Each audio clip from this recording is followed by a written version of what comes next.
बिस्मिल्लाहिर्रहमानिर्रहीम। बेटा हम पढ़ रहे थे EMI/AC और जो प्रीवियस लेक्चर था हमारा उसमें मैंने आपको एक सवाल दिया था, लास्ट में एक सवाल था, ठीक है। तो मैं उसी क्वेश्चन से यहाँ पे स्टार्ट करना चाहता हूँ, ठीक है। तो मैंने आपको जो क्वेश्चन दिया था वो कुछ इस तरीके का था कि हमारे पास एक मैग्नेटिक फील्ड के अंदर यूनिफॉर्म मैग्नेटिक फील्ड के अंदर बेटा एक स्क्वायर लूप एंटर हो रहा है, ठीक है। सवाल कुछ ऐसा था।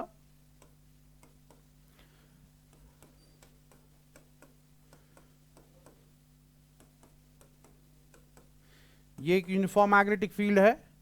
तो इस मैग्नेटिक फील्ड के अंदर एक स्क्वायर लूप एंटर हो रहा था जिसकी लेंथ या जिसका कोई भी साइड जो है वो बेटा L के बराबर था। ये मैग्नेटिक फील्ड खुद 3L डिस्टेंस का था। तो हमें बताना है कि जब ये स्क्वायर लूप जो है जब ये इस मैग्नेटिक फील्ड के अंदर बेटा एंटर हो जाएगा, ठीक है, तो हमें इसका देखना है, इसका EMF जो होगा या इसके अंदर जो करंट है हम दोनों का हिसाब लगाएंगे। तो हमें इसका एक ग्राफ प्लॉट करना है, हमें देखना है बेसिकली। ग्राफ प्लॉट करने का मकसद ये है, हम देखेंगे कि होगा क्या, सीरीज ऑफ इवेंट्स यहाँ पे क्या क्या होंगे बेटा, ठीक है। तो यहाँ पे क्वेश्चन था कि स्क्वायर लूप अंदर दाखिल हो रहा है, उसके बाद मैग्नेटिक फील्ड के अंदर चलेगा, उसके बाद ये बाहर भी निकलेगा, ठीक है। तो अंदर आना, बीच में चलना, बाहर निकलना। तो इन टाइम पे, इस टाइम पे हमें देखना है कि EMF कितना डेवलप होगा, क्या करंट होगी, अगर होगी तो कितनी होगी, कहां कहां पे होगी, कहां पे नहीं होगी, ठीक है। तो हम बेटा इसको एनालाइज करेंगे। तो इस प्रॉब्लम को मैं 3 हिस्सों में डिवाइड करूंगा। पहला हिस्सा ये है जब ये स्क्वायर लूप मैग्नेटिक फील्ड के अंदर दाखिल हो रहा होगा। दूसरा हिस्सा है कि जब ये स्क्वायर लूप मैग्नेटिक फील्ड के अंदर चल रहा होगा। और तीसरा हिस्सा ये बनेगा जब ये स्क्वायर लूप यहां से बाहर निकल रहा होगा, ठीक है। तो 3 केसेस में इसको बेटा यहां पे डिस्कस कर लूंगा। सबसे पहले मान लीजिए ये स्क्वायर लूप यहां पे अंदर जा रहा है। तो बेटा ध्यान से देखो, जब ये स्क्वायर लूप यहां पे अंदर जाएगा यानी partially in partially out like that, तो जब ये स्क्वायर लूप यहां पे अंदर जाएगा ऐसे, ठीक है, तो आप देख सकते हैं यहां पे फ्लक्स बेटा इंक्रीज हो रहा है। तो उस लॉजिक से भी हम इसको देख सकते। लेकिन अगर आप देखोगे बेटा ये वाला जो कंडक्टर है ये यहां पे परपेंडिकुलर है, मैग्नेटिक फील्ड के अंदर चलाया जा रहा है विद वेलोसिटी v, ठीक है। इस क्वेश्चन में था कि ये जो है स्क्वायर फ्रेम इसको वेलोसिटी v से यहां पे चलाया जा रहा है, ठीक है, कांस्टेंट वेलोसिटी चला जा रहा है। तो यहां पे अगर ये वेलोसिटी v पे चलेगा तो ये यहां पे एक परपेंडिकुलर कंडक्टर है। मैंने आपको पढ़ाया जब बेटा परपेंडिकुलर कंडक्टर होता है वेलोसिटी के परपेंडिकुलर और मैग्नेटिक फील्ड इस तरीके का होता है, तो यहां पे एक EMF डेवलप होगा, यहां से लेकर यहां तक एक EMF बेटा डेवलप होगा। यानी ये जो वायर है ये वायर यहां पे बिहेव करेगी as if there is a battery, ठीक है। लेकिन अगर हम इस कंडक्टर की बात करेंगे बेटा, ये कंडक्टर जो है इसमें कुछ नहीं होगा, इस वाले कंडक्टर में भी बेटा यहां पे कुछ नहीं होगा। और ये वाला कंडक्टर क्योंकि मैग्नेटिक फील्ड के बाहर है, ठीक है, तो अभी इस पे कोई ऐसा इफेक्ट नहीं आएगा, इफेक्ट खाली इसका आएगा। और यहां पे जो ये बैटरी बनेगी, इस बैटरी का जो EMF होगा बेटा दैट विल बी इक्वल बेटा BLV। EMF जो होगा that will B BLV। B is the magnetic field, ठीक है, L is the length of the conductor and V is the velocity. तो ये बन गया। इसकी वजह से क्या हो जाएगा बेटा, इसकी वजह से करंट चलेगी और करंट जो होगी बेटा वो इस डायरेक्शन में ऐसे चलेगी, यानी एंटी क्लॉकवाइज करंट चलेगी, ठीक। और ये कब तक होगा, ये बेटा तब तक होगा जब तक कि स्क्वायर फ्रेम इस मैग्नेटिक फील्ड के अंदर नहीं आता है, ठीक। तो अगर हम देखेंगे बेटा स्क्वायर लूप जो है ये मैग्नेटिक फील्ड के अंदर कब आएगा, देखिए बेटा ये यहां पे L है, जब ये बेटा यहां पे अंदर आएगा, अंदर आने का मतलब ये L डिस्टेंस चल चुका होगा। तो L डिस्टेंस चलने में इसको कितना टाइम लगेगा उसका कैलकुलेशन बहुत आसान है बेटा, आपने पढ़ा होगा speed is equal to distance by time, ठीक है। तो टाइम कैलकुलेशन के लिए डिस्टेंस को वेलोसिटी से डिवाइड करेंगे, बहुत सिंपल है। तो यहां पे फ्रेम को कितना टाइम लगेगा जस्ट अंदर आने में, जस्ट पूरा नहीं, उसके लिए कुछ और टाइम भी लग सकता है, लेकिन जस्ट अंदर आने में इस स्क्वायर फ्रेम को कितना टाइम लगेगा। तो जस्ट अंदर आने के लिए स्क्वायर फ्रेम को L चलना होगा। जब बेटा ये L चलेगा तो L चलने में कितना टाइम यहां पे लगेगा, दैट विल बी इक्वल बेटा L डिवाइडेड बाय V। तो मैं यहां पे दिखाऊंगा, ठीक है। तो पहला केस है from t equal to 0, let we consider this situation as T equal to 0, उसके बाद ये अंदर अंदर जा रहा है। So from T equal to 0 to T equal to L divided by V, यानी वो टाइम जब तक ये यहां पे अंदर जाएगा, ठीक है, तो क्या होगा, यहां पे ईएमएफ डेवलप होगा बी एल वी के बराबर, और यहां पे करंट चलेगी, और करंट चलेगी बेटा B L V divided by R, where R is the resistance of the path, जो यहां पे पाथ होगा उसकी बेटा रेजिस्टेंस है। तो इस टाइम के लिए ऐसा होगा। लेकिन जब ये बेटा यहां पे अंदर चला जाएगा, पूरी तरीके से बेटा यहां पे अंदर चला जाएगा, ठीक है, जैसे मैं आपको दिखाता हूं,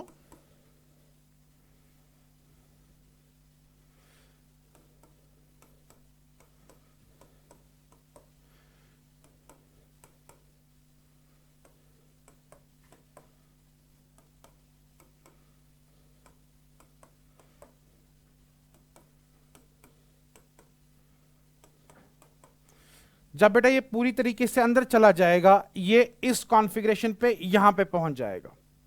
जैसे ही बेटा यहां पे पहुंच गया ना, टाइम बन गया होगा, जो मैंने आपको प्रीवियस स्लाइड में दिखाया, टाइम बन गया होगा एल बाई वी, इतना टाइम हो गया है, और बेटा ये यहां पे आ गया। जैसे ही बेटा यहां पे आ गया, अब इसके बाद जब ये आगे चलेगा बेटा, इसका फ्लक्स चेंज नहीं होगा, क्योंकि अब यहां पे इसके अंदर जितनी फील्ड लाइंस है वो कांस्टेंट रहेगी, क्योंकि मैग्नेटिक फील्ड यूनिफॉर्म है। तो ये आगे चलेगा बेटा, फील्ड लाइंस की जो नंबर है वो सेम रहेगा, मींस यहां पे बेटा फ्लक्स का वैल्यू सेम रहेगा।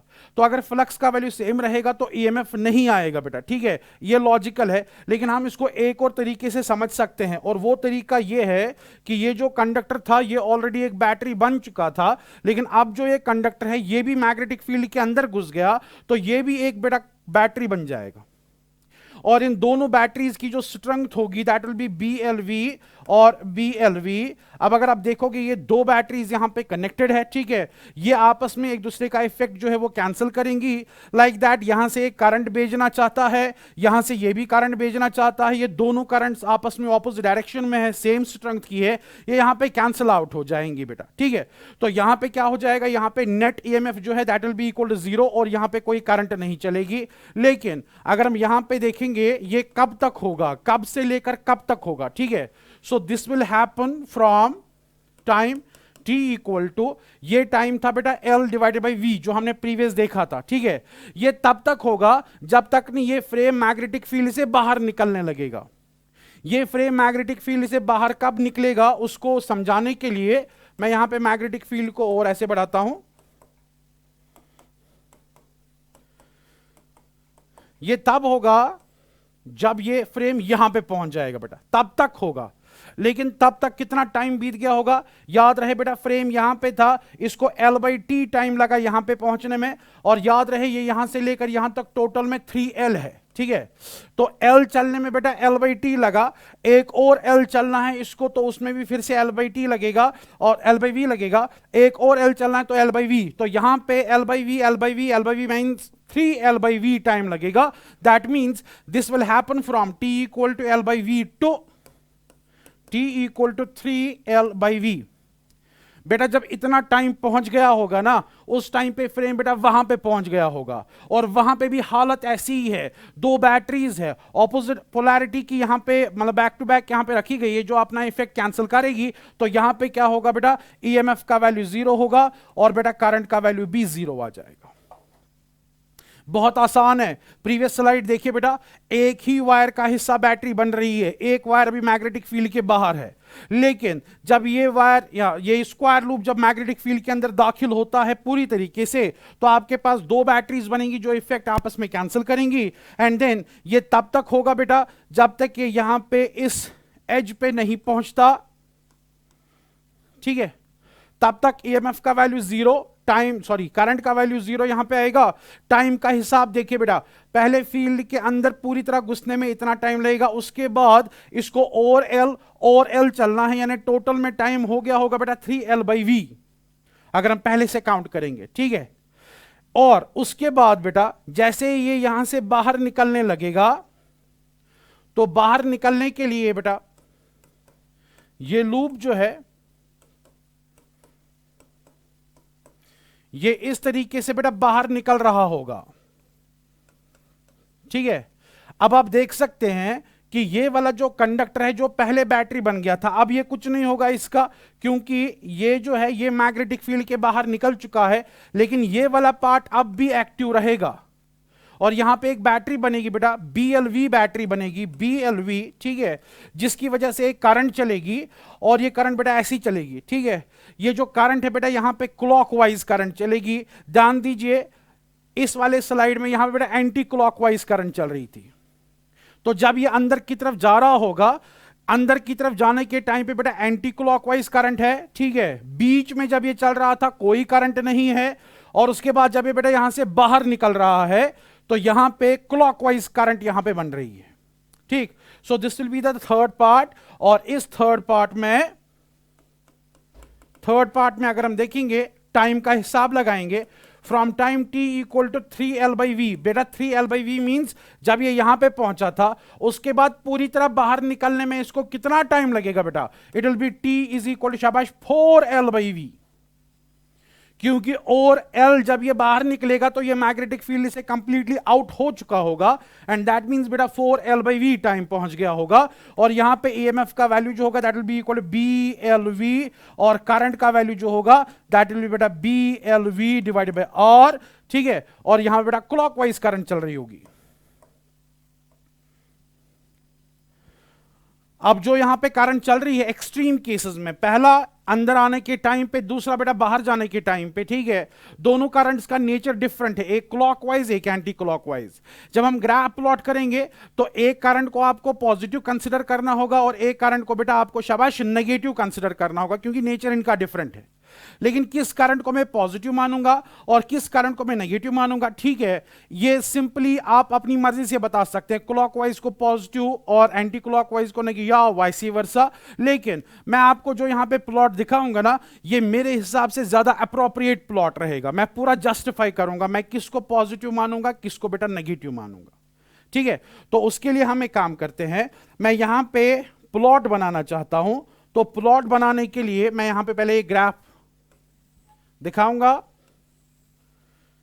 ये बेटा टाइम है, और यहां से मान लीजिए EMF या मान लीजिए करंट, दोनों का हिसाब ऐसे ही लगेगा बेटा, ठीक है। तो यहां पे बेटा टाइम 0 है, और उसके बाद यहां पे टाइम जो होगा दैट विल बी इक्वल बेटा L/v, ये वो वाला टाइम है जब ये अंदर की तरफ घुसा, ठीक है। उसके बाद बेटा दूसरा टाइम होगा 2L/v, जब ये बीच में चल रहा था, 3L/v तब भी बीच में ही था, और अब बाहर निकलने लगा है, 4L/v मींस कंप्लीटली बाहर आ चुका है बेटा। तो अगर हम यहां पे ग्राफ देखेंगे, पहले केस में 0 से लेकर L/v टाइम तक इसके अंदर बाज़ाब्ता EMF था BLV। चलो हम EMF की बात करते हैं बेटा, ठीक है, एक ही चीज को प्लॉट करेंगे, EMF है। तो अगर मैं देखूंगा यहां पे बाज़ाब्ता EMF था, और EMF किसके बराबर था बेटा, BLV। मैं इस BLV को नेगेटिव लिखूंगा बेटा, यानी पहले जो EMF था उसको मैंने नेगेटिव कंसीडर किया। क्यों नेगेटिव कंसीडर किया मैं आपको समझाऊंगा। फिलहाल यहां पे बेटा -BLV इतने टाइम तक बाज़ाब्ता EMF था। उसके बाद बेटा EMF अचानक से 0 हो गया, और 0 रहा अप टिल बेटा 2L/v, अप टिल बेटा 3L/v 0 ही रहा।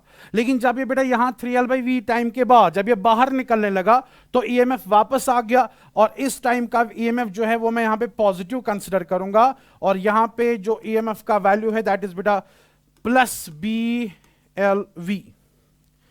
अगर आपको करंट का प्लॉट करना है बराबर ऐसे ही होगा, खाली फर्क यह है कि यहां पे हम करंट अगर लिखेंगे तो यहां पे BLV/R लिखना है, बाकी बेटा ग्राफ ऐसा आएगा।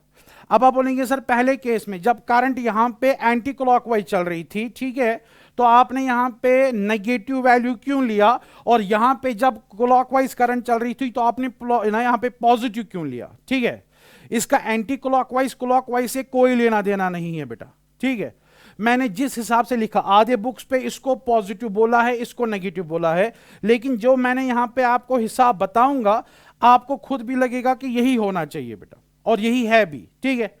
वो ये है कि जब हम बेटा EMF निकालते हैं लॉ ऑफ इलेक्ट्रोमैग्नेटिक इंडक्शन इस्तेमाल करके, तो EMF की फॉर्मूला आती है बेटा -dφ/dt। ये माइनस साइन याद कीजिए बेटा लेंज़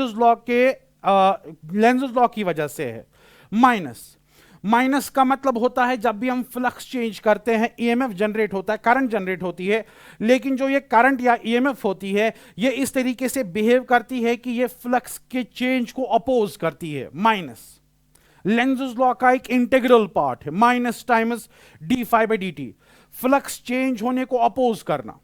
तो अगर मैं लेंज़ेस लॉ वाली फॉर्मूला इस्तेमाल करूंगा तो बेटा याद कीजिए जब ये लूप अंदर आ रहा था, अंदर आने के टाइम पे इसका फ्लक्स क्या हो रहा था, increase. So when the flux was increasing that means d phi by d t was positive. Flux increase, कोई भी चीज इंक्रीज होने का मतलब उसकी चेंज पॉजिटिव आएंगी, क्योंकि फाइनल वैल्यू लार्जर होगा और इनिशियल वैल्यू बेटा स्मॉल होगा, तो चेंज जो होगी final minus initial that will be positive. तो अगर फ्लक्स इंक्रीज हो रहा था d phi by d t will be positive, और उसके सामने माइनस लिखा तो ईएमएफ आपका नेगेटिव आएगा फ्लक्स के इंक्रीज होने के टाइम पे, जो तब हुआ था जब स्क्वायर लूप अंदर आ रहा था। उसके बाद जब स्क्वायर लूप बेटा बाहर निकल रहा था, फ्लक्स का वैल्यू क्या हो रहा था, शाबाश, डिक्रीज हो रहा था। तो फ्लक्स का वैल्यू डिक्रीज होने का मतलब यह है कि d phi by d t negative आएगा। डिक्रीज होना means final value will be less as compare to initial value, so the change final minus initial will be negative. तो यहां पे बेटा ये नेगेटिव आएगा, उस नेगेटिव को ये नेगेटिव क्या बनाएगा बेटा, पॉजिटिव, इसीलिए यहां पे जो अब ईएमएफ आएगा वो पॉजिटिव आएगा। And same thing applies to current. अगर आपको करंट निकालनी होती है तो हमें इसको आर से डिवाइड करना है, ठीक है। तो आर से डिवाइड करने पे यहां पे कोई फर्क नहीं पड़ेगा with regard to this minus sign, तो आपका करंट का ग्राफ भी ऐसा ही बनेगा, पहले यहां पे नेगेटिव, उसके बाद जीरो, उसके बाद यहां पे पॉजिटिव। आई होप बेटा आपको समझ आ गया होगा। तो स्क्वायर लूप जब मैग्नेटिक फील्ड के अंदर चलाया जाता है, आने के टाइम पे बेटा ईएमएफ डेवलप होगा, करंट होगी, बीच में चलने के टाइम पे ना ईएमएफ होगी ना करंट होगी, ठीक है, नेट ईएमएफ, ठीक है।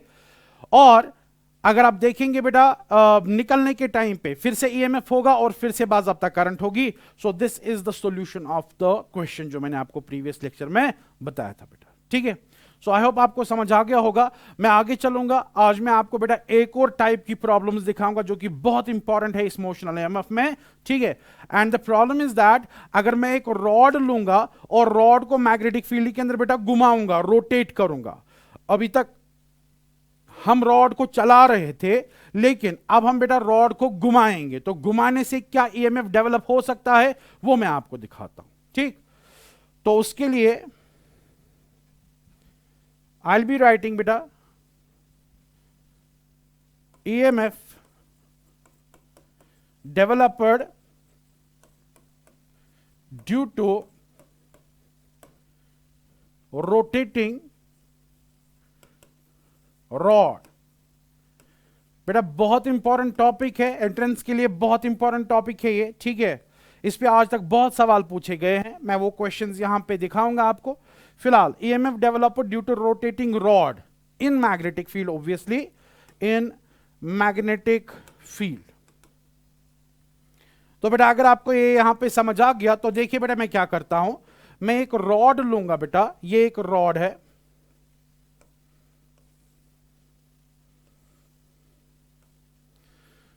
इस रॉड को मैं यहां पे बेटा हिंज करूंगा।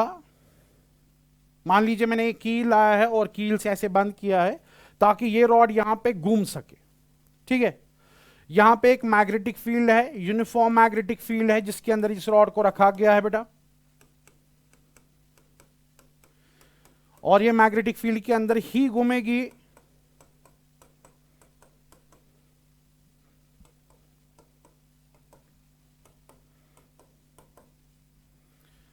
तो जब बेटा ये मैग्नेटिक फील्ड के अंदर घूमेगी, will see what will happen. हां, यहां पे जो रॉड है बेटा इसकी लेंथ को हम कैपिटल एल मान लेते हैं, कैपिटल एल।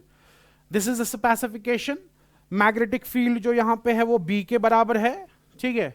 और हम इसको घुमा रहे हैं, और हम इसको बेटा घुमा रहे हैं with N angular speed, and that angular speed is omega.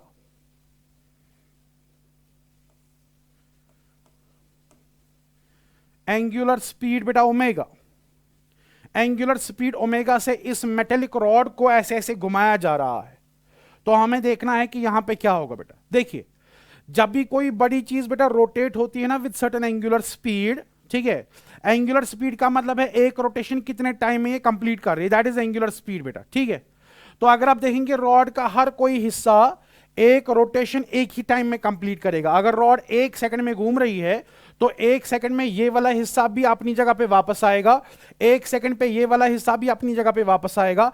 Rod का हर कोई हिस्सा बेटा 1 सेकंड में अपनी जगह पे आएगा। फॉर एग्जाम्पल अगर इसका टाइम पीरियड 1 सेकंड का है, ठीक है, तो उस हिसाब से अगर आपने देखा कि ये हिस्सा भी 1 सेकंड में वापस आएगा, ये हिस्सा भी 1 सेकंड में, क्लियरली ये वाला हिस्सा इतना घूम के वापस आएगा, ये वाला हिस्सा इतना ही घूम के वापस आएगा, ये वाला हिस्सा इतना ही घूम के वापस आएगा। मींस रॉड के हर एक हिस्से की जो लीनियर स्पीड होगी वो बेटा डिफरेंट होगी।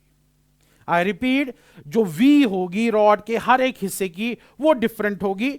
ओमेगा कांस्टेंट है, रॉड 1 सेकंड में रोटेशन कर रहा है, इसमें कोई शक नहीं है, लेकिन रॉड का हर एक हिस्सा जो है उसकी लीनियर स्पीड बेटा डिफरेंट होगी। आपने 11th क्लास में रोटेशनल मोशन में पढ़ा भी होगा, अगर नहीं पढ़ा है मुझे यहां पे आपको ऐसे याद दिलाने की जरूरत नहीं है, मैं आपको पूरा बता रहा हूं। रॉड 1 सेकंड में मान लो रोटेट हो रही है, तो 1 सेकंड में रॉड का ये वाला एंड जो है वो वापस अपनी जगह पे आ रहा है, ये वाला एंड अपनी जगह पे वापस आ रहा है, ये वाला एंड अपनी जगह पे वापस आ रहा है। लेकिन आप देख सकते हैं जो रॉड का हिस्सा यहां पे इस हिंज के नजदीक है, ठीक है, उसको कम सर्कल बना के वापस आना है। मींस उसकी लीनियर स्पीड कम होगी, कम डिस्टेंस ट्रैवल करनी है अच्छे खासे टाइम में, जितने टाइम में इसको भी रोटेशन कंप्लीट करना है। मींस लीनियर स्पीड यहां पे वेरी करेगी। तो अगर बेटा लीनियर स्पीड यहां पे वेरी करेगी, ठीक, मैं आपको एक चीज पहले से ही बता के रखूंगा। आपने बेटा 11th में देखा होगा एक relation v is equal to r into omega. This is a very fundamental equation. कोई भी बड़ी चीज अगर घूम रही है विद एंगुलर स्पीड ओमेगा, तो किसी भी हिस्से की जो वेलोसिटी होगी, किसी भी हिस्से की जो लीनियर वेलोसिटी होगी, that is equal to r omega. r is the distance of that part from the axis जहां से आप इसको घुमा रहे हैं। यानी अगर आपको इस हिस्से की लीनियर वेलोसिटी चाहिए तो आपको यहां से लेकर यहां तक की डिस्टेंस लिखनी पड़ेगी, आपको वेलोसिटी मिलेगी। लेकिन अगर आप खाली इस जगह की वेलोसिटी चाहते हैं तो यहां से लेकर एक्सिस तक की डिस्टेंस यहां पे लिखनी है, तब जाके लीनियर वेलोसिटी मिलेगी। So this is a fundamental equation. I will be using this fundamental equation आज के टॉपिक में बेटा। तो क्योंकि यहां पे वेलोसिटी वेरी कर रही है, आपको पता है जो ईएमएफ होता है वो BLV के बराबर होता है। B magnetic field, L is the length and V is the velocity. अब यहां पे क्योंकि वेलोसिटी जो है वो वेरिएबल है, अलग अलग हिस्से की अलग अलग वेलोसिटी है, आपको बेटा आइडिया आ चुका होगा। हमें यहां पे इंटीग्रेशन करने की जरूरत पड़ेगी। हम एक छोटे से एलिमेंट में देखेंगे कितना ईएमएफ डेवलप होगा, उसके बाद बेटा हम जमा करेंगे इंटीग्रेशन से and will get the answer. बहुत आसान है। तो हम एक काम करेंगे बेटा, मैं इस रॉड का एक छोटा सा हिस्सा लूंगा। मान लीजिए मैं यहां पे एक हिस्सा लेता हूं, ये वाला हिस्सा जो है रॉड का, ये मान लीजिए एक्सिस से x डिस्टेंस दूर है, और इस हिस्से की खुद की, इस हिस्से की जो खुद की, इस हिस्से की बेटा जो खुद की डिस्टेंस है या थिकनेस है वो बेटा dx के बराबर है। ये एक हिस्सा है, x डिस्टेंस दूर है, और यहां पे dx ऐसा है, ठीक है। जब ये रॉड घूम रही होगी उस टाइम पे ये वाला हिस्सा जो है ये भी घूम रहा होगा, और ये बेटा इस तरीके का सर्कल यहां पे बनाएगा और सर्कल बना के वापस आ जाएगा। मैं इस हिस्से की बात कर रहा हूं। और इसकी अगर मैं लीनियर वेलोसिटी देखूंगा ना, इसकी जो लीनियर वेलोसिटी होगी that will be simply directed tangentially, this is the linear velocity. इसमें कोई शक नहीं है बेटा, पढ़ा होगा आपने सर्कुलर मोशन में कोई भी चीज वेलोसिटी जो होती है वो टेंजेंशियल होती है। So this is the velocity. Magnetic field अंदर है और ये इसकी बेटा थिकनेस है, ठीक। अगर हम देखेंगे बेटा वेलोसिटी की डायरेक्शन ये है, मैग्नेटिक फील्ड अंदर की तरफ है, सो V क्रॉस B, तो यहां पे V क्रॉस B की डायरेक्शन ऐसे है। So positive charge will try to flow this side, negative charge will try to flow this side, and this will happen to every such element। हर किसी element में positive charge यहां की तरफ बहने लगेगा बेटा, ठीक है। और यहां पे एक ईएमएफ डेवलप हो जाएगा, और वो ईएमएफ जो डेवलप हो जाएगा इस एलिमेंट के अक्रॉस, ठीक है। मैं लिखूंगा बेटा EMF across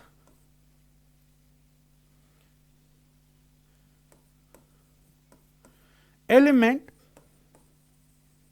dx EMF across element dx, that will be बेटा de, छोटा सा EMF है, that is equal to बेटा b, L and v. L is the length of element and that is beta dx, and then beta v is the velocity of the element beta. So d is equal to b L v, L के बदले मैंने dx लिखा and then beta v यहाँ पे आएगा. ठीक है, अगर आपको ये समझ आ गया, now you know that beta velocity of this element as per this equation, velocity is equal to distance कितनी है और ओमेगा कितना है, इसका मतलब ये है de will be equal to b, उसके बाद बेटा dx आएगा और यहां पे जो वेलोसिटी है उसके बदले आएगा x into omega, x into omega. x का मतलब है ये एक्सी से कितना दूर है वो मैंने यहां पे लिखा. ठीक है, और ओमेगा अपनी जगह पे है. तो अगर आपको ये समझ आ गया बेटा, मैं यहां पे अब क्या करूंगा, टोटल ईएमएफ निकालने के लिए मैं इंटीग्रेट करूंगा. So EMF will be equal to, which implies total EMF across the rod will be equal to integration of B and then beta omega and then x and then dx. मैंने इसको order में लिखा, लेकिन जब हम यहां पे integration करेंगे ना, तो इंटीग्रेशन के टाइम पे हमें यहां पे बाज़ाब्ता लिमिट्स देने होंगे. आप देखिए बेटा, मैंने यहां पे एक आर्बिट्री एलिमेंट चूज किया था, ये वाला हिस्सा चूज किया था. ऐसे ही जो ये रॉड है can be consider to be made up of so many elements. ठीक है, पहला एलिमेंट बेटा यहां पे होगा, दूसरा एलिमेंट यहां पे होगा, तो पहला एलिमेंट यहां पे होगा, दूसरा यहां पे, तीसरा और लास्ट वाला एलिमेंट बेटा यहां पे होगा. तो पहले एलिमेंट के लिए जो x का वैल्यू है बेटा वो 0 होगा, क्योंकि वो एक्सीज के नजदीक है, इस हिंज के नजदीक है. ठीक है, और उसके बाद जो लास्ट का एलिमेंट होगा वो एक्सीज से बेटा l दूर है. तो मैं यहां पे क्या करूंगा, मैं यहां पे बेटा इंटीग्रेशन का लिमिट दूंगा. भाई पहला एलिमेंट जो है, पहला एलिमेंट बेटा 0 पे है और लास्ट वाला एलिमेंट बेटा l पे है. सो उसी हिसाब से अगर मैं ईएमएफ निकालूंगा, b constant, omega constant, integration of x dx from 0 to L. Now it's very easy to calculate बेटा, इंटीग्रेशन आपको पता होगा. दिस विल बी बेटा b ओमेगा, यहां पे आएगा बेटा x square divided by 2, limit रहेंगे बेटा 0 to L, upper limit L, lower limit 0, तो 0 का टर्म बचेगा नहीं. सो फाइनल में आपका जो आंसर बनेगा that will B 1/2 b omega L square. This is the EMF developed across the ends of the rod. बहुत इंपॉर्टेंट फॉर्मूला है, आप इस फॉर्मूला को अच्छे से याद रखें बेटा, बहुत इंपॉर्टेंट फॉर्मूला है. 1/2 b omega L square, 1/2 magnetic field, omega is the angular speed of the rod and L is the beta length of the rod. ठीक है, और याद रहे यहां पे अगर आपको पोलैरिटी देखनी है, पोलैरिटी के लिए बेटा यहां पे वेलोसिटी का डायरेक्शन जो था वो ऐसे था, मैग्नेटिक फील्ड अंदर की तरफ है, सो V क्रॉस B, तो यहां पे V क्रॉस B की डायरेक्शन ये है. दैट मींस यहां पे पॉजिटिव चार्ज जो होगा वो बेटा यहां पे इस डायरेक्शन में आ जाएगा. तो यहां पे बेटा पॉजिटिव चार्ज जमा होने लगेगा रॉड के इस एंड पे, और यहां बेटा नेगेटिव चार्ज जमा होने लगेगा रॉड.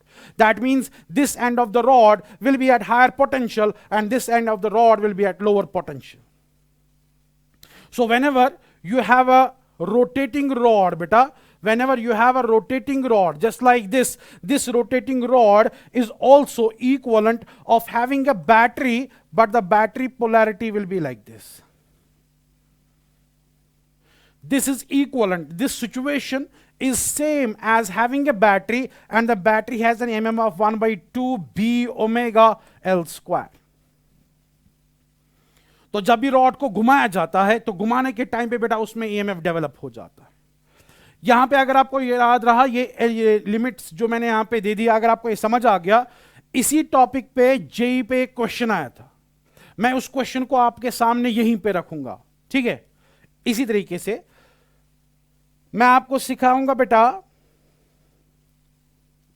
ये जेई का क्वेश्चन था, एग्जैक्ट क्वेश्चन मुझे पूरा याद नहीं है, but the question was like this कि मान लीजिए हमारे पास एक रॉड है, 2013 में आया था, स्ट्रक्चर थोड़ा डिफरेंट था, टेबल के ऊपर रॉड घूम रही थी, but overall it was like this. एक रॉड हमारे पास है, लेकिन बेटा इस रॉड को एक रस्सी से ऐसे बांध के यहां से बेटा घुमाया जा रहा है, रस्सी से, यानी मेटेलिक रॉड यहां से यहां तक है, इसके बाद बेटा यहां पे रस्सी है. रस्सी की लेंथ अगर मुझे याद है उस क्वेश्चन के बारे में, दैट वाज 2L, जबकि जो रॉड की लेंथ थी वो बेटा यहां पे L के बराबर थी. This was question from JEE. मैंने इमीडिएटली क्वेश्चन क्यों दिखाया, आपका टॉपिक भी इससे बहुत अच्छा क्लियर हो जाएगा। वहां पे जब मैंने टॉपिक दिखाया मैंने सिंपल में रॉड ली और घुमाया, लेकिन जेई का क्वेश्चन था एक रॉड है जिसकी लेंथ एल है, उसको एक धागे के साथ बांध दिया गया है जिस धागे की लेंथ बेटा 12 के बराबर है। अब इसको बांध के यहां से उठा के इस पूरे रॉड, इस पूरे सिस्टम को घुमाया जा रहा है, यानी रस्सी भी घूम रही है और ये रॉड भी यहां पे बेटा घूम रही है। तो हमें बताना है कि रॉड के एंड्स पे कितना ईएमएफ डेवलप हो गया होगा बेटा, ठीक है। तो यहां पे हम क्या करेंगे, बराबर वैसे ही जैसे मैंने यहां पे एलिमेंट चूज किया था, ठीक है, मैंने इसीलिए इमीडिएटली न्यूमेरिकल दिखाई ताकि हमें पूरा यहां पे मेहनत नहीं करना पड़े, आपको ये समझ आएगा जल्दी से और आपका टॉपिक भी क्लियर हो जाएगा। हम बाज़ाब्ता यहीं पे एलिमेंट लेंगे, वेलोसिटी वगैरह सब कुछ मैंने अभी आपको दिखाया है। तो इस एलिमेंट के अक्रॉस जो ईएमएफ आएगा that is D and that will be equal बेटा बी, और उसके बाद यहां पे dx था और v था और मैंने सब कुछ दिखा दिया था। और यही करते करते हम यहां पे पहुंचे थे कि टोटल ईएमएफ जो होगा that will be equal to integration of बेटा b ओमेगा, यहां पे x था यहां पे dx था, ठीक है। लेकिन जब मैं आप इंटीग्रेशन करूंगा ना, तो इंटीग्रेशन करने का मतलब आपको x का यहां पे इंटीग्रेशन कराना है।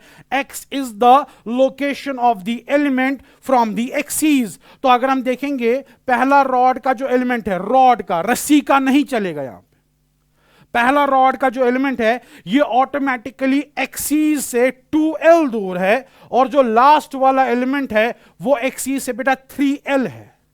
अगर आपको ये टॉपिक अच्छे से समझ आया कि इंटीग्रेशन के लिमिट्स क्या रखने हैं, ये कोई सवाल ही नहीं है बेटा, जेई का क्वेश्चन था, ये ऐसा कोई सवाल है ही नहीं। मैं इसको लिखूंगा भाई इंटीग्रेशन करना है, क्योंकि रस्सी पे तो ऐसा कोई इफेक्ट होगा नहीं, भाई इंटीग्रेशन करना है, लेकिन कहां से करना है, 2l से स्टार्ट करना, क्योंकि पहला एलिमेंट 2l डिस्टेंस पे होगा फ्रॉम एक्सीज, और उसके बाद एंड करना बेटा 3l पे।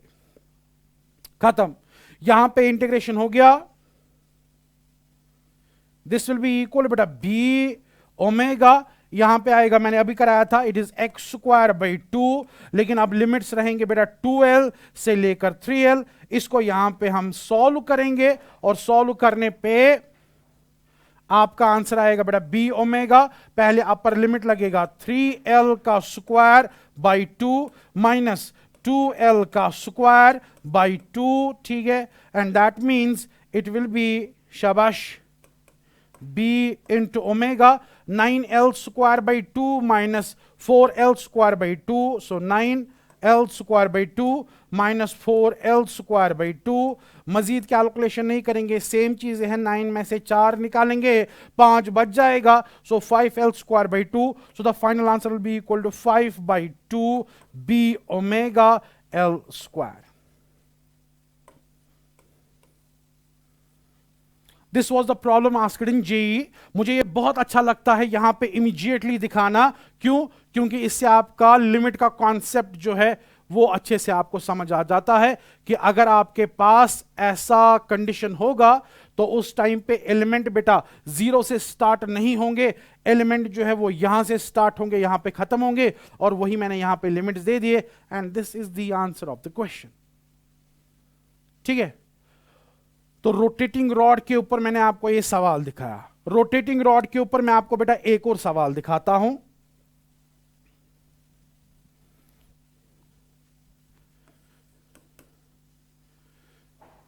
फिगर में हम देखेंगे, फाइंड विल सी, मेरे पास बेटा एक रॉड है,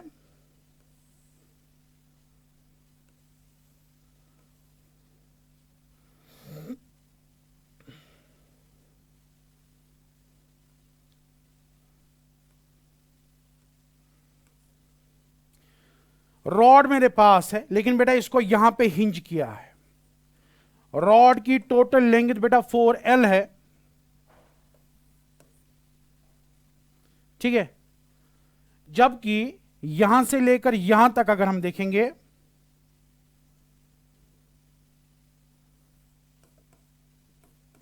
ये l है, call this end a, call this as o, and this will be beta 3l obviously. Now suppose that the rod is rotating with an angular speed of omega. लेकिन hinge यहां पे है, यानी rod ऐसे है, जहां मैंने इसको पकड़ा है वहां पे हिंज्ड है, and the rod is rotating like this. Axis ये बनेगा रोटेशन का, ठीक है। तो हमें बताना है कि यहां पे call this end as B, we have to find VA minus VB. What will be the potential difference between A and B? तो इसको हम कैसे करेंगे, सिंपल कीजिए, बहुत आसान है। ये वाला हिस्सा छोड़ दो, ये वाला हिस्सा बेटा ऊपर की तरफ आएगा, जैसे आपको पता था बेटा, यहां पे एक हिस्सा वगैरह जो भी हम लेते हैं, तो यहां पे वेलोसिटी इसकी ऊपर की तरफ जाएगी, और यहां बेटा वेलोसिटी इसकी जो होगी वो नीचे की तरफ जाएगी। याद रहे ये सारा सेटअप जो है ये मैग्नेटिक फील्ड के अंदर है। मैं यहां पे क्रॉस दे देता हूं, तो ये मैग्नेटिक फील्ड के अंदर है बेटा, ठीक है।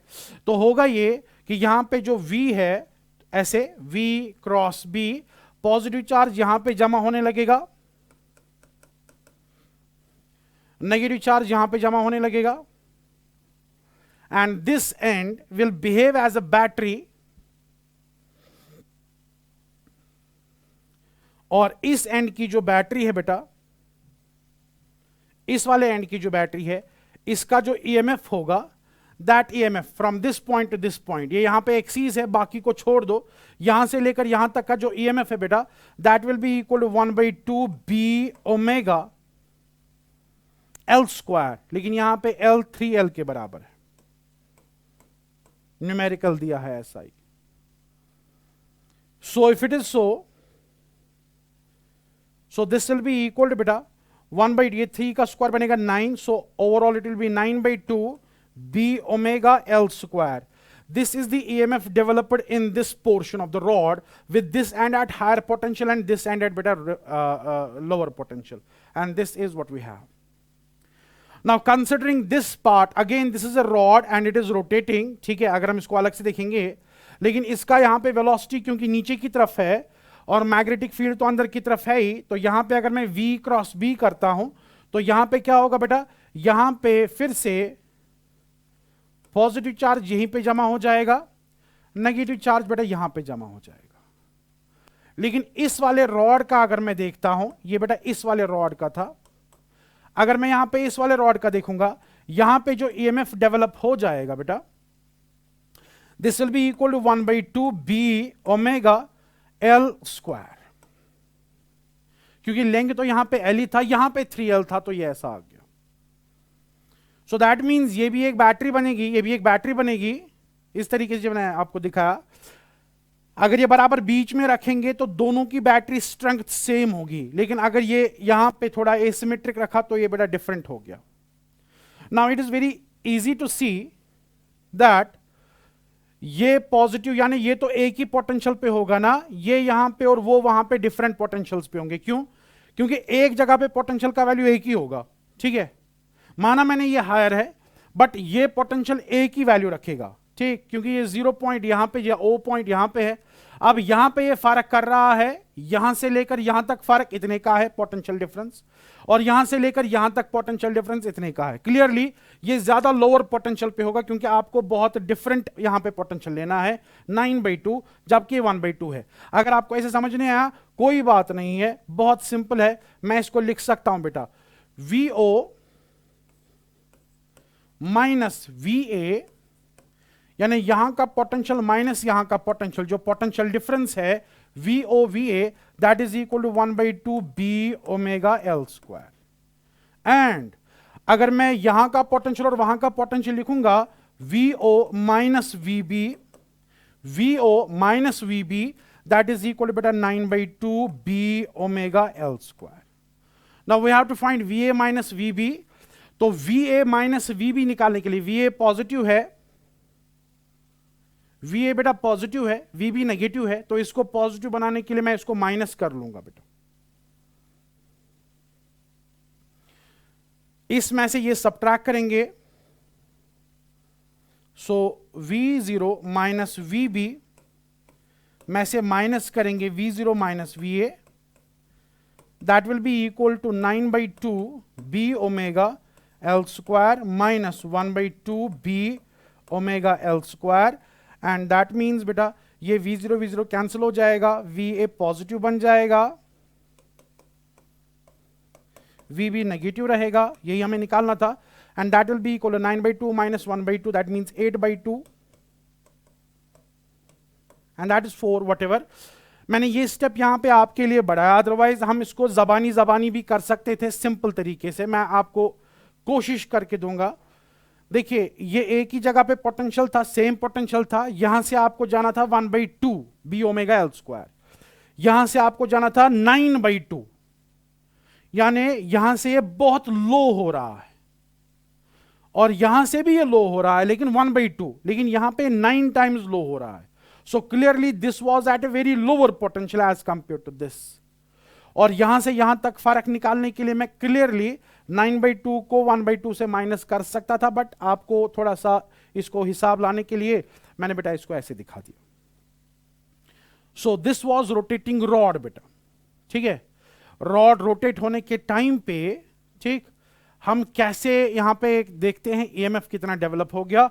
आई थिंक आज के लिए बेटा इतना काफी है, ठीक है। तो कल इंशाल्लाह मैं आपको दूसरा लेक्चर दिखाऊंगा। दूसरे लेक्चर में आपको मैं बताऊंगा रोटेशन के मुतालिक एक दो बातें रहती है, जैसे मैंने डिस्क का नहीं बताया, वो कल हम करेंगे क्योंकि अभी क्लास का टाइम जो है वो हो गया, ठीक है। तो वो मैं आपको नेक्स्ट लेक्चर में दिखा दूंगा बेटा, ठीक है। तो बाकी रहा आपका ये जो क्वेश्चंस थे मोशनल ईएमएफ, बहुत इंपॉर्टेंट क्वेश्चंस थे, और भी आएंगे क्वेश्चंस बेटा, ठीक है। But we may be changing, हम यहाँ पे नए टॉपिक सब बेटा स्टार्ट करेंगे, लेकिन मोशनल ईएमएफ बहुत इंपॉर्टेंट टॉपिक है as far as the numericals are concern, ठीक। तो बाकी इंशाल्लाह हम नेक्स्ट लेक्चर में देखेंगे। सो अल्लाह हाफिज बेटा।